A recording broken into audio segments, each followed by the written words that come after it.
नमस्ते बच्चों, आज हम जानेंगे कि हम जब देखते हैं तो तारे टिमटिमाते हुए क्यों देखते हैं। ठीक है, और जब आप रेगिस्तान साइड में जाते हो तो रेगिस्तान की मरीचिका क्या है, मीन्स आपको प्रतिबिंब जो होते हैं ना अपोजिट दिखाई देते हैं, ऐसा लगता है दूर पानी है। तो ऐसा होता क्यों है, इन सब कारणों के बारे में आज हम जानेंगे। चलिए स्टार्ट करें। सबसे पहले हम देखेंगे तारे क्यों टिमटिमाते हैं। ओके, तारे क्यों टिमटिमाते हैं। क्या होता है, जो पृथ्वी है, हमारी जो पृथ्वी होती है, तो पृथ्वी के बाहर तारे तो बाहर है, बहुत दूर है।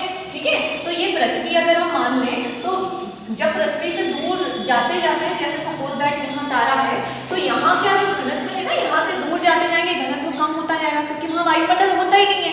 आप जानते हैं अंतरिक्ष पे कोई वायुमंडल है क्या? नहीं। तो जो पृथ्वी से जैसे जैसे हम दूर जाते हैं, घनत्व क्या होता जाता है, घटता जाता है। ठीक है, पृथ्वी की ही अगर हम बात करें तो यहाँ पर अलग अलग वायुमंडल होते हैं। क्षोभमंडल है, समताप मंडल है, ब्रह्ममंडल है, आयन मंडल है। अलग अलग मंडलों में वायु जो होता है ना अलग अलग होती है। मीन्स हमारा जो क्षितिज मंडल है, यहाँ पर वायु सबसे ज्यादा है। जैसे जैसे आप जाते हैं ना ऊपर की तरफ, तो वायु का घनत्व क्या होता जाता है, कम होता जाता है। गतिशील कणों का भी परिवर्तन होता है। तो ये क्या होते हैं, अलग अलग मंडल में अलग अलग कणों की गतिशीलता पाई जाती है। मीन्स यहाँ पर भी घनत्व परिवर्तित होता रहता है। ओके, तो जब हम यहाँ से देख रहे हैं उस तारे को, तो घनत्व क्या है, अलग अलग है।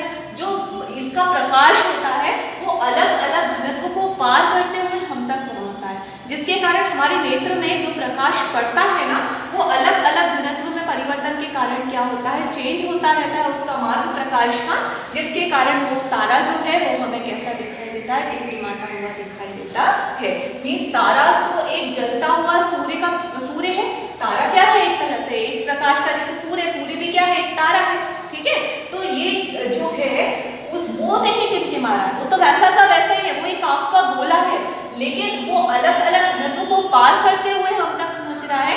तो उसके कारण जो हम पर जो प्रकाश पहुंच रहा है वो क्या हो रहा है, अलग अलग मार्ग के कारण, विचलित होने के कारण वो हमें परिवर्तित दिखाई दे रहा है। ठीक है, इसलिए हमें तारे टिमटिमाते हुए दिखाई देते हैं। ओके, तो पहला रीजन आपको समझ में आ गया।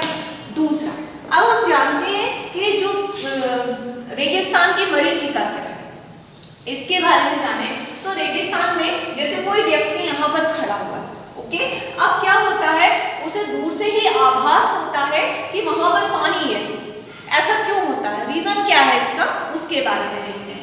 कोई भी व्यक्ति यहाँ पर खड़ा है, सपोज दैट आप यहाँ से आ रहे हैं, बहुत दूरी पर है, तो क्या होता है, यहाँ पर एक वृक्ष है।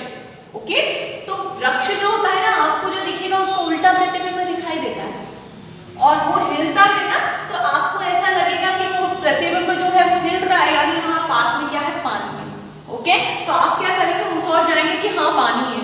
चलिए देखें क्या होता है, ये वृक्ष है।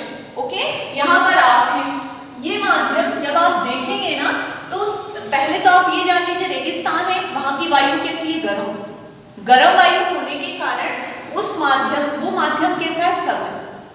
कैसा हो जाएगा, सघन, है ना। और इधर जब हम नीचे नीचे जाते जाएंगे तो माध्यम कैसा हो जाएगा, विरल। तो प्रकाश की किरण क्या होती है, जब आप यहाँ से देखेंगे, आप एक गर्म वातावरण में है, तो गर्म वातावरण के कारण प्रकाश की किरण क्या हो रही है, सघन माध्यम से कहाँ प्रवेश कर रही है, विरल माध्यम। ये माध्यम जो है ऊपर का सघन है, और जहाँ वायु गर्म है, गर्म होने के कारण वहां का घनत्व क्या हो गया, कम हो गया। ठीक है, तो ये घनत्व जब कम हो जाता है ना, तो वो माध्यम विरल हो गया, और ऊपर वाला वातावरण जैसे जैसे आप ऊपर जाते जाएंगे, वहां की वायु कैसी है, ठंडी, तो ठंडी होने के कारण वो माध्यम कैसा होता है, सघन। ओके, तो यहाँ पर क्या होगा, जब प्रकाश की किरण जो होती है वो सघन माध्यम से वहां पर प्रवेश करेगी, विरल माध्यम में प्रवेश करेगी, तो वो क्या होती है, अभिलंब से दूर हट जाती है। मीन्स उसका जो अभिलंब जो भी रहता है, एक लंब रहता है, उससे वो क्या हो जाएगी, दूर हट जाएगी। लंब मीन्स एक सीधा प्रतिबिंब जो बनता है, तो यहाँ पर एक लंब ना बनाकर वो क्या हो जाएगी, उससे दूर हट जाएगी, जिससे जो आपतित किरण है, जैसे ये किरण आपतित हो रही है, तो आपतित किरण का मान जो होता है वो क्रांतिक कोण से क्या हो जाएगा, अधिक हो जाएगा। ठीक है, अब क्या होता है, जिसके कारण पूर्ण आंतरिक परावर्तन हो जाता है, परावर्तन हो रहा है, क्या होगा, पूर्ण आंतरिक परावर्तन। और पूर्ण आंतरिक परावर्तन होगा मीन्स उसका वही जस्ट सपोज सघन माध्यम से कहां पर प्रवेश करी, विरल माध्यम में। अब पूर्ण आंतरिक परावर्तन होगा, पूर्ण आंतरिक परावर्तन होगा तो प्रकाश की किरण विरल माध्यम से वापस से कहां पहुंचेगी, सघन माध्यम। ठीक है, विरल से वापस से कहां पहुंची, सघन में। तो सघन में पहुंची, पहले वो अभिलंब से क्या हो रहा था, दूर हट रहा था। जब हम सघन माध्यम से विरल माध्यम में प्रवेश करा रहे थे प्रकाश की किरण को, तो वो अभिलंब से क्या हो रहा था, दूर हट रहा था। अब वापस से प्रकाश की किरण विरल से कहां पर जा रही है, सघन में। परावर्तन हो रहा है ना, तो परावर्तन में क्या होता है, पहले तो इधर और फिर परावर्तित होगी। तो वापस से विरल से जब सघन में जाएगी तो वो अभिलंब की ओर झुक जाती है, जिससे प्रतिबिंब क्या बन जाता है, उल्टा।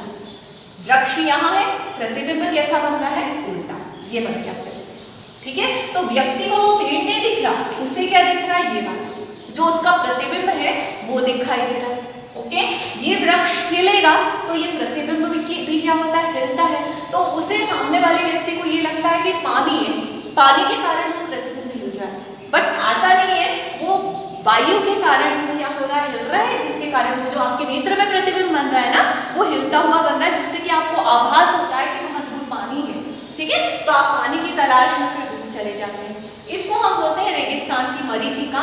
मीन्स आपको उस चीज का आभास हो रहा है, बट वो चीज आप जैसे जैसे उसके पास जाते जाओगे ना, वो वहां पर हो